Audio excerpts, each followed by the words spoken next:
So Tyler Perry has a response to the people that have been critical about his movies, referring to them as highbrow Negroes. Yeah, but what? No. You got to drown all of that out, because if you let somebody talk you out of a place that God has put you in, you are going to find yourself in hell. I know for a fact that what I'm doing is exactly what I'm supposed to be doing, because for everyone who is a critic, I have thousands of used to be emails from people saying, this changed my life. Oh my God, you know me. Oh my God, you saw me. How did you know this about my life, my family? So that is what is important. We're talking a large portion of my fans who are disenfranchised, who cannot get in the Volvo and go to therapy on the weekend. So you've got this highbrow Negro who is all up in the air with his nose up looking at everything. And then you got people like where I come from and me who are grinders, who really know what it's like, whose mothers and were caregivers for white kids and were maids. You watch that Katt Williams? A lot of the things that he said, he wanted niggas next. I ain't saying nothing indirectly. I'm saying your name. I'm surprised he ain't give out social security numbers today. More or less, like, yeah. Oh, that was cold-blooded. That's mad I ain't for telling the truth, obviously. Some of it is what I've been saying for a while with that whole Medea character. I'm like, don't get me wrong, Tyler Perry has done great things for the black acting community. But my thing is like, man, dude can't act out of dress, yo. Him and Tyler Perry can't play a man to save their life. They play good women, and I believe that the best actor should be in the best role. We put too much pressure on Tyler Perry. You know what I mean? If you thought Katt Williams' explosive interview was the final nail in the coffin, think again. Tyler Perry isn't one to stay silent while the world takes its shots. Instead of backing down, he's coming out swinging, standing tall against the criticism and proving that every jab only fuels his fire. There are some who don't understand Perry's work and dismiss it, many of them African Americans. They find characters like Medea, Mr. Brown, demeaning caricatures, racial stereotypes. Spike Lee has said, and I quote, "I think there's a lot of stuff out today that is coonery and buffoonery. I see ads for Meet the Browns and House of Pain, and I'm scratching my head. We got a black president and we're going back. The image is troubling and it harkens back to Amos and Andy." Right. He's talking about you. I would love to read that to my fan base. Let me tell you what Medea, Brown, all these characters are bait. Disarming, charming, make you laugh bait. So I can slap Medea in something and talk about God, love, faith, forgiveness, family, any of those things, So yes, that thing, that pisses me off. It really does, because it's so insulting. It's attitudes like that make Hollywood think that these people do not exist, and that's why there's no material speaking to them, speaking to us. I love that you never allowed that criticism to stop you from being able to have your authentic voice as an artist, because it does get really difficult. Yeah, but what? No. You got to drown all of that out, because if you let somebody talk you out of a place that God has put you in, you are going to find yourself in hell. I know for a fact that what I'm doing is exactly what I'm supposed to be doing, because for everyone who is a critic, I have thousands of used to be emails from people saying, this changed my life. Oh my God, you know me. Oh my God, you saw me. How did you know this about my life, my family? So that is what is important. We're talking a large portion of my fans who are disenfranchised, who cannot get in the Volvo and go to therapy on the weekend. So you've got this highbrow who is all up in the air with his nose up looking at everything. And then you got people like where I come from and me who are grinders, who really know what it's like, whose mothers and who were caregivers for white kids and were maids and housekeepers and all of these beauticians. Don't discount these people and say that their story don't matter. Who are you to be able to say which black story is important or should be told? Get out here with that bullshit. Yes, and that is what we come up against. It's like you said, the respectability politics that we're always pushing up against, which at the end of the day, what we are facing and what we are oppressed against, it doesn't matter how well you speak, it doesn't matter how well you walk, it doesn't matter how well you do anything. If somebody's going to not like you, they're going to not like you, period. Right. So holding ourselves to these unbelievable standards that stop us from being able to tell our true stories and connect to one another, it only, like you said, puts us in a personal hell and doesn't allow us to really be all that we're meant to be, because we're too busy trying to fit into somebody else's idea. Listen, what I always say is don't worry about being in somebody's box, because when you die, they're going to put you in one. So you may as well just live your life outside of a box. The hard way.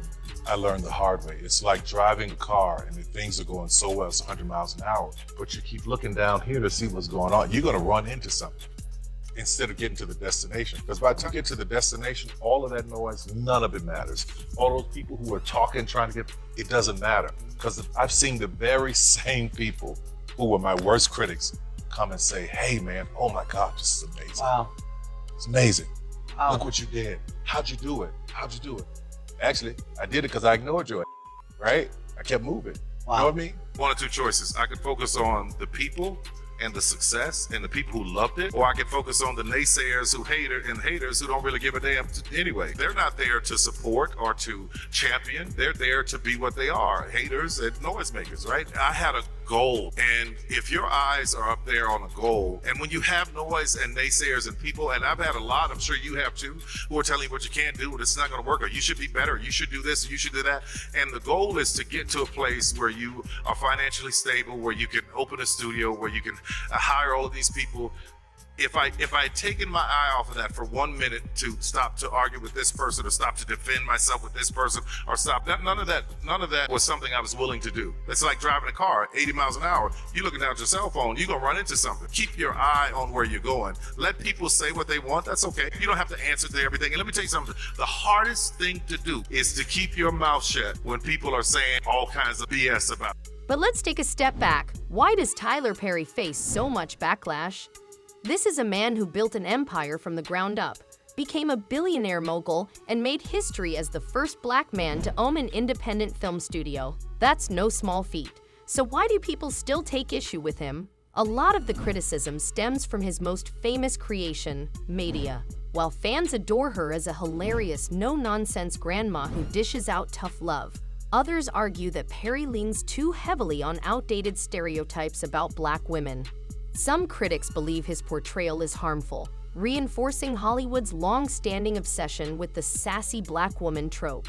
Tyler Perry is the wealthiest comedian in the world, worth $1.1 billion. Before it started his success, he's defending dressing as a woman. And Tyler Perry created the character of Madea for a theater production in 1999 called I Can Do Bad All By Myself. And 6 years later would take the character to the big screen with the movie The Diary of a Mad Black Woman, which made $51 million on a budget of $5.5 million, but Madea wasn't the main character and was more of a drama over a comedy. And because of that success a year later, Tyler Perry made Madea the star for Medea's Family Reunion, which made $63 million on a budget of $6 million, and since then the Madea movies have made $570 million. Movies have gotten a lot of criticism, with one example being director Spike Lee, who finds them offensive to black people, saying they perpetuate stereotypes. Tyler Perry went on the defense against Spike Lee, saying he based the character on his mother and said it's supposed to represent strong black women leading a family. Now the new controversy is people find Madea offensive to transgender people. The transgender activist saying Madea is part of a bigger joke of black people wearing dresses because it's funny. Tyler Perry went on the defense, saying he doesn't think Madea is offensive and too many people are out to cancel everything. Whenever a Tyler Perry movie comes out and you wonder why it's the #1 movie of the week that it's released, and you think it's horrible, it's because people hate watch it. Do you know what hate watch is? Let me tell you. So basically, it's when you watch a TV show or a movie that you know you're going to dislike just so you can criticize it. Like, you enjoy watching it just to criticize it. And that's what exactly happened with Tyler Perry's recent movie, Mea Culpa. Any chart that you can think of, this movie dominated it, okay? It was at the top. So all these people are saying, oh my God, why does Tyler Perry keep making these dumb movies? It's because you guys watch it. Why doesn't Tyler Perry change the way he writes? Because y'all watch it. I felt the same way about Acrimony. Still trying to figure out how sis got back on the boat. So if I was Tyler Perry, I wouldn't change a damn thing. He's making good money for bad movies. Yeah, so Tyler Perry, man, they was talking about, a lot of these people like Oprah, Ja Rule, Akon, who, own schools in other countries. They're trying to do stuff to help the betterment of a country, man. But man, what are you doing to help your people, Tyler? Like, what are you doing, Tyler Perry, besides exploiting your people? Making all your shows out to be racist and make the black man look like the fool, right? While these white folks laughing at us. Cookie cutter shows got them compromising their manhood. Man, what are you gonna do for your people, Tyler? Because, hey, man, you know, it's funny how, man, when these people trying to come up, they telling that hard luck story about how they was touched on and all that stuff, and then when they make it big and got a chance to change lives, man, they dropped the ball. Tyler Perry, man, I'm disappointed in you, man. Tyler Perry, man, you and Oprah, y'all get along because both y'all weird. How did you come up with the idea for Madea? I was watching Eddie Murphy do the clumps. Okay. And I thought, wow, let me try my hand at a female character. And I had just done my old man character in my first play, and it did really well. Okay. So I said, okay, I'm gonna try a female character. I was only gonna do it one show in Chicago, the Regal Theater, 79th Stony Island. I was scared to death the first time I do it. I didn't rehearse with the costume. I never put the costume on. Right. It was me, Brown, and Cora. We all on stage. They're like, you're not gonna put the costume on? I'm like, no. Day of the show, I put it on, man. I was so crazy uncomfortable. Man. But the audience loved it. Yeah. It went, I was just like. This debate has been raging for years, and it only intensified when Hollywood legend Spike Lee took aim at Perry. Lee has never been a fan of Perry's work, and he hasn't been quiet about it. In multiple interviews, he's openly criticized Perry's films, calling them lowbrow, filled with caricatures, and lacking artistic depth. There is a sense of, in our community, I remember having people come to me, and if I had interviewed the president, they say, oh, that's great, but then we'd look at our numbers. But if I had interviewed Whitney or Oprah, the numbers were much, much bigger. There's a school of thought that says, oh, we're not diversifying our imagery enough in our community yet. There are certain images, whether they be in plays or movies or music, that we flock to, whether we like to admit it or not. I'm wondering, is that just the black middle class saying, oh no, that's not what we want, but a lot of us wanting it? Well, I mean, this is a complex subject because each artist should be allowed to pursue the artistic endeavor. But I still think a lot of stuff that's on today is coonery and buffoonery. And I know it's making a lot of money, breaking records, but we could do better. That's just my opinion. I mean, I'm a huge basketball fan, and when I watch the games on TNT, I see these two ads for these two shows, and I'm scratching my head. You know, we got a black president. You know, are we going back to Mantan Moreland and sleep and eat?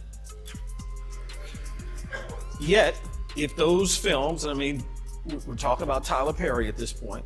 No, I mean, look, I'm not saying we're talking. Let's not give them fodder for tabloid. I'm not saying we're talking about Tyler Perry, but those are the shows that we're talking about. If we're talking about that, and we look at the numbers that come and see his movies, that view the shows on TBS, my question is that in fact maybe what Black America wants to see? A large part. Look, I hear a lot of no's and ahs, a lot of people watching it. Here's the thing, though, because we've had this discussion back and forth because when John Singleton, people came out to see Boys in the Hood, and he did Rosewood, nobody showed up. So a lot of this is on us. A lot of this is on us. You vote with your pocketbook, your wallet, you vote with your time sitting in front of the idiot box. And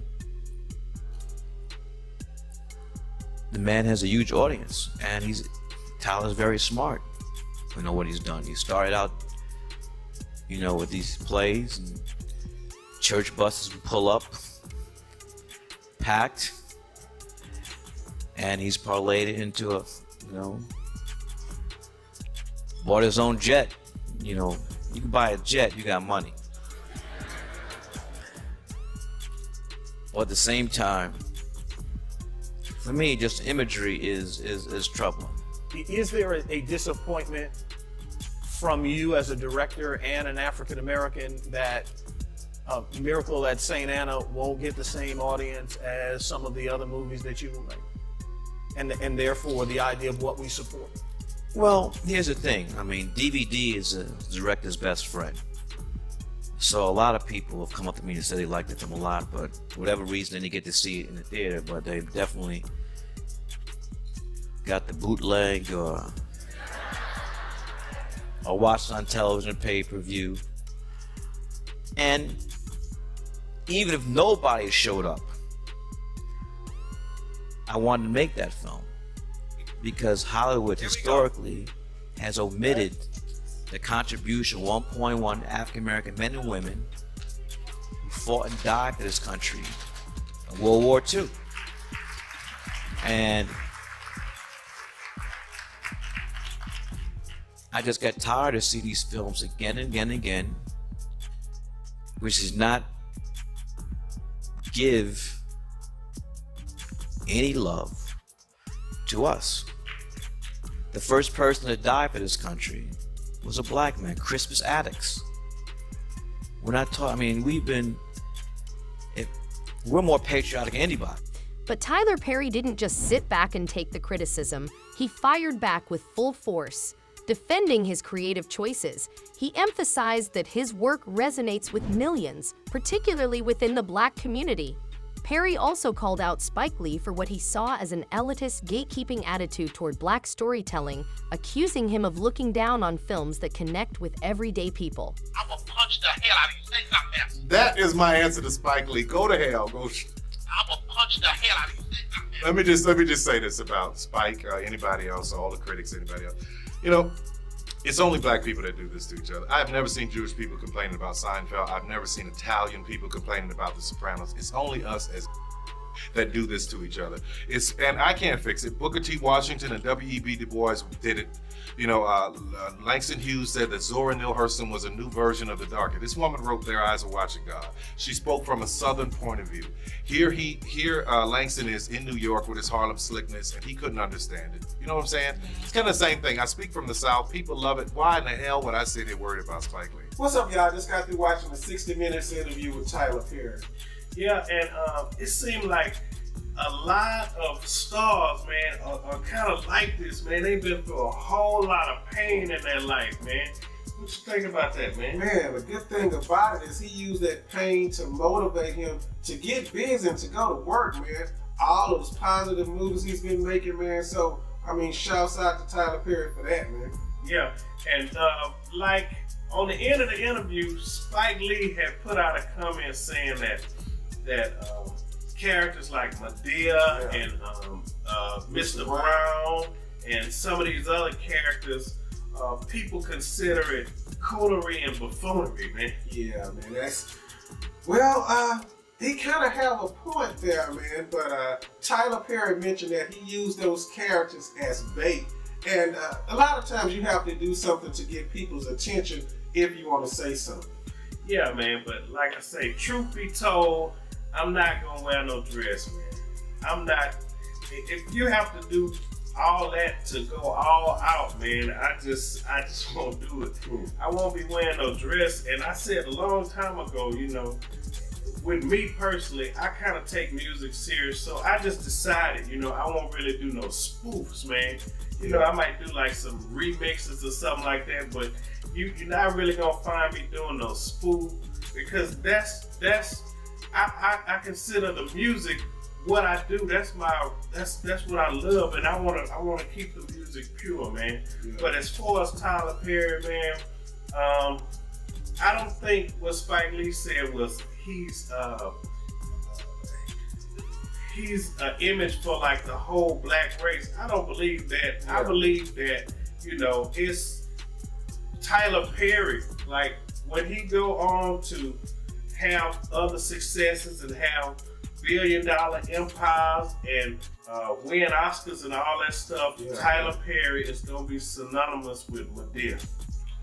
Hey, got a point there, man. I really think so too. And man, my daughter, 6-year-old daughter, she think Medea is really a woman. What y'all think about it? If you took the other studios, if you take Warner Brothers, Disney, Paramount, put their backlots together, they don't equal the size of yours. That is tremendous And listen, you know how he called me this morning and said, come on, man, do this. I'm like, okay. And I'm not comfortable with this kind of stuff, but okay, I appreciate it. But yes, it's let me just tell you, it's 5 minutes from downtown, 5 minutes from the airport, no overhead airport traffic. It was a former Army base that was once a Confederate Army base. Now I own it, which is poetic justice in itself. So I'm telling you, man, I got a lot of great team, a lot of people who helped me pull this off, great people. But the key, the only way I was able to get here is ownership. I never sold anything, never sold a movie, never sold a TV show. I held on to ownership, and that was the path to get here. So I'm hoping that inspires more people to own. One of the most important things that happened is you named the soundstage after Spike Lee, and that is a relationship that hasn't always been the rosiest. But I think a lot of people, when you saw that, you named the sound stations after all of these important Spike Lee, Whoopi Goldberg, Denzel Washington. I think that's such a powerful moment that you guys were able to get past it, and you actually have a soundstage named after him. Tell me about what the symbolism behind that meant to you. Well, listen, I don't care if you got beef with somebody, that is what it is. But the truth is, you cannot deny what he has done in the film industry and how he's been on the forefront to help me and everybody else get to the place where we are. So, Spike called me a few years ago, man. He came to my house from down Atlanta. We sat down, we had a great conversation. And the beauty is, that's what I'm hoping that people will understand. Like when Oprah and I worked together, it was a huge moment. But this moment for me and Spike is a huge moment. So I'm hoping that we as people start to come together and understand that, hey, everything's all right. Everything's cool. You can have your opinion, I can have mine, but we all are going in the same direction. So I just wanted to honor him for what he's done, man, for sure. Even after Perry publicly addressed the criticism, Spike Lee refused to back down. Time and again, he took fresh shots at Perry in later interviews, doubling down on his disdain. It became clear that this wasn't just a passing disagreement, it was a full-blown, long-running feud. You have been critical of black film and the production value of some black productions because you believe it's stereotypical. And you strive not to do that. What you call prototypes rather than stereotypes. Why are you so critical of that? Well, number one, I'm a student of cinema. I live and breathe cinema. I'm a professor of film at New York University for the past 15 years at graduate film school, where I finished after I finished in Morehouse. I'm artistic director of the school. I know the damage that the dehumanization and the degradation, not just black people, but people of color, women, Native Americans, Hispanic, and all the damage that's been done through the imagery throughout the history of television and movies. It's simple. So I'm going to ask you, do you think, you've been critical of Tyler Perry, do you think Tyler Perry, are you lumping him in? I think of everything I need to say about Tyler Perry has been said. The man's a brilliant businessman. He's doing what he does. God bless him. What do you mean by God bless him? May God bless him. He told me to go to hell. I say, God bless him. He told me to go straight to hell. That's even different. God bless him. Well, this is the perfect transition then for what we were talking about earlier before you got here, about there was a lot made of the, and I know you may say, or a lot of people would say they don't want to get into it, but it's a perfect transition with some of the things that you said about Tyler Perry, because a lot of people would say, well, Tyler Perry is someone who is opening doors potentially for opportunities that Hollywood would normally pass on, and you were pretty tough on Tyler Perry. My man. Three my man. Three my mans? I'm in trouble. My man. Four.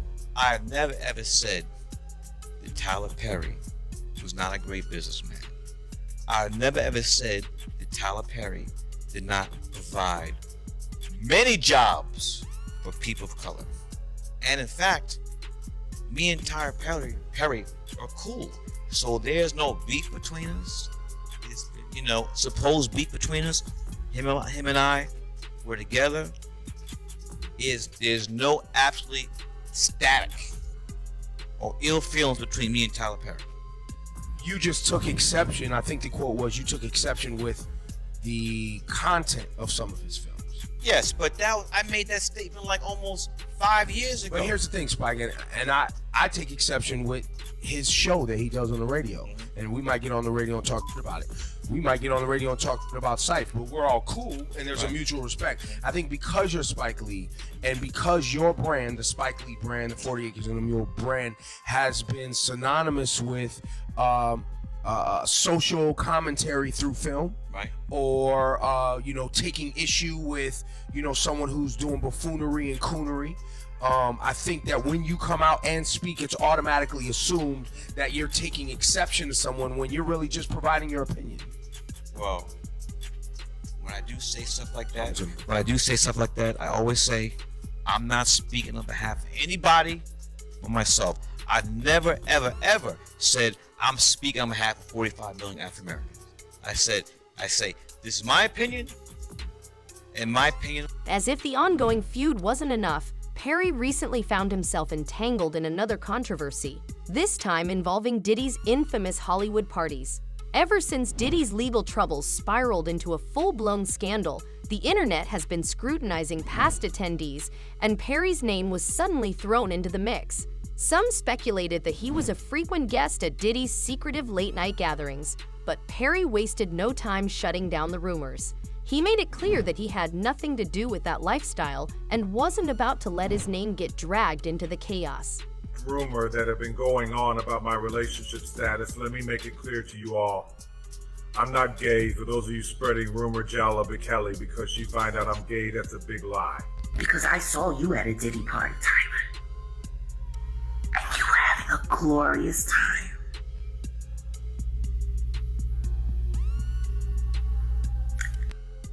And if you must know, we're still working together, so enough with the rumor. And if you have interest in me to figure out I'm straight, kindly text me directly, and I'll make out time to reply thank you. I need him to tell me what happened to my friends. And I don't care how long it's been since I talked to them. They will always be my friends. Always. Tim and Durrett and Lamont Rucker were not the same after they went on camera with Tyler Perry. Christian, I think you can tell me why. Rather than dwelling on the negativity, Perry is pushing forward, focusing on his latest project, a World War II film starring none other than Kerry Washington. This marks a significant departure from his usual work, and if it's a success, it could completely reshape the conversation around his career. Hollywood powerhouses, and powerhouses is the word for Tyler Perry and Kerry Washington. They have joined forces on a new World War II movie. It was written, directed, and produced by Tyler Perry, because that's what he does, everything. 6888 tells a little-known story of the 6,888th Postal Battalion. This was the only Women's Army Corps unit of color to be stationed in Europe during World War II. Washington plays Charity Adams. She was the highest-ranking black female officer during the war. We caught up with both of them at Joint Base Meyer-Henderson Hall near Washington, D.C., and they shared with us why it's so important for them to showcase this chapter in our country's history. They did not send us because they thought we could do it. We are here because they are sure we cannot. The women of the 6888 Central Postal Directory Battalion were sent to Europe during World War II to complete a nearly impossible mission: deliver a backlog of roughly 17 million pieces of mail to U.S. soldiers and their families back home. At one point in the movie, she says, "This isn't about mail, this is about giving people hope." Yeah. That's the thing that gave me goosebumps when I heard it, because to be honest, I hadn't thought about it this way. Yeah. And This she is came giving up with people this. hope. She came up with this. If there's no mail, there's low morale. When there is no mail, there is low morale.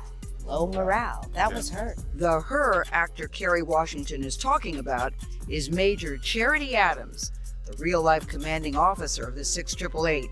Major Adams' unit was given 6 months to deliver the often mislabeled mail. They did it in 90 days. Why did you think that Kerry Washington was the one to play that particular role? Because she's loud. No. The first time that Tyler Perry met my mom, who, you know my mom is very elegant, Very elegant. gracious, stoic. He said, "You are so lovely. What happened to your child? She has no inside voice." At all. So I knew she could command the room, but I also knew that as an actor, she hadn't had those opportunities to show all the range. So I thought, let's show the world that there's something so different here from you. I know they know Olivia Pope, I got it, but when we're done, they're gonna see no one but Charity Adams. From the time she literally comes into focus on the screen, you go, whoa, that's somebody we need to follow.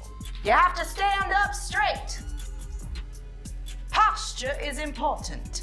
One of my favorite scenes, I got really choked up watching it, was when they landed. And the way they marched, and the pride in which they marched, and the way the people were looking at them. You called Debbie Allen for that scene.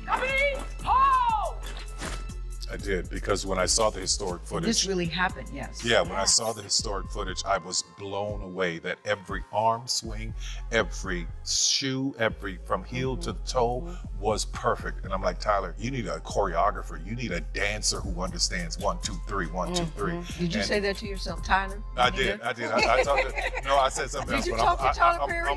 I said something else, but I can't say it yet. But so I called Debbie, and having her, she immediately got it. I got it. And left, right, left. She was the real Charity Adams behind the scenes. 1,000%. 1,000%. She walked around that bullhorn. I said left. What are you doing? You're on the wrong foot. Practice staying at attention. No movement back there. I see you. You don't understand. I remember one time a girl put her salute up a little bit late, and Debbie said, "You are late. You are a half hour late." I said, "We haven't even been here. We 10 just got here minutes. 10 minutes. Debbie, what are you doing? Wow. Half hour late. She said it out loud in front Oh, of yeah. people. On the bullhorn. Debbie's old school training. She said, "Don't make me look bad." Yes.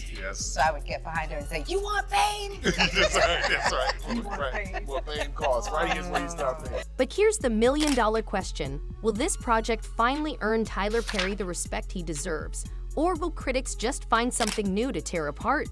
Can he break free from the controversy, or is he destined to remain a lightning rod in Hollywood?